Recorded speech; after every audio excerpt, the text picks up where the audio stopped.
তিনি যখন রোদের মাঝে খোলা আকাশের নিচে হাঁটতেন, সাহাবারা তাকিয়ে দেখতেন আমরা ভীত সন্ত্রস্ত, আমরা এই রোদের মাঝে বাইরে যেতে চাই না, যেখানে ধান দিলে খই হয়ে যাবে, চাল দিলে মুড়ি হয়ে যাবে।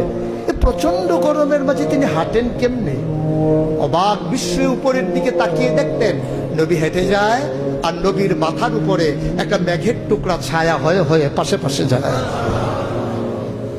এবড়ো থেবড়ো পাথরগুলোর উপর দিয়ে আমার নবী যখন হাঁটতেন, পাথরের কোনা বের হওয়া পাথরে সবাই হাঁটতে ভয় পেতেন, অথচ নবী সেই এবড়ো থেবড়ো পাথরের উপর দিয়ে হেঁটে যেতেন।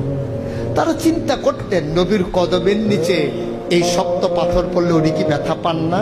পরীক্ষা করার জন্যে পেছনে পেছনে অনেকেই দৌড়াতেন।